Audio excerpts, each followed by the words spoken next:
భీమలింగేశ్వర స్వామి మూలమఠం దేవస్థానం పాలకమండలి చైర్మన్గా పసుపులేటి నారాయణ ప్రమాణ స్వీకారం. దేవస్థానం అభివృద్ధికి పూర్తి సహకారం అందిస్తాం. మంత్రి ఎనెండి ఫరూక్. నంద్యాల నియోజకవర్గానికి ఆధ్యాత్మిక కేంద్రమైన చారిత్రక శ్రీ భీమలింగేశ్వర స్వామి మూలమఠం దేవస్థానం పాలకమండలి చైర్మన్గా పసుపులేటి నారాయణ నేడు వేద పండితుల ఆశీర్వచనాల మధ్య శుభముహూర్తంలో ఘనంగా ప్రమాణ స్వీకారం చేశారు.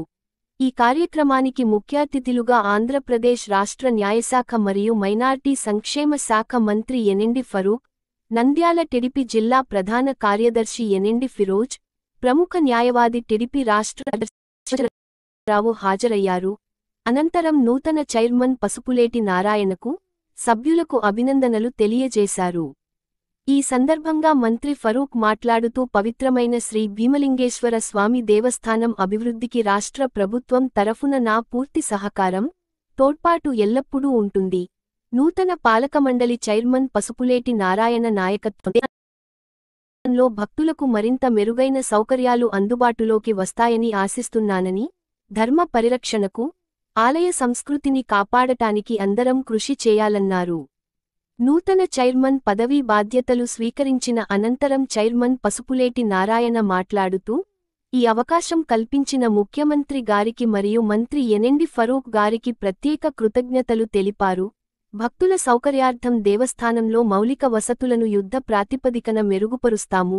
భీమలింగేశ్వర స్వామి వారి ఆశీస్సులతో ఆలయ అభివృద్ధికి చిత్తశుద్ధితో కృషి చేస్తానని ఈ సందర్భంగా తెలియజేస్తున్నాను అని అన్నారు.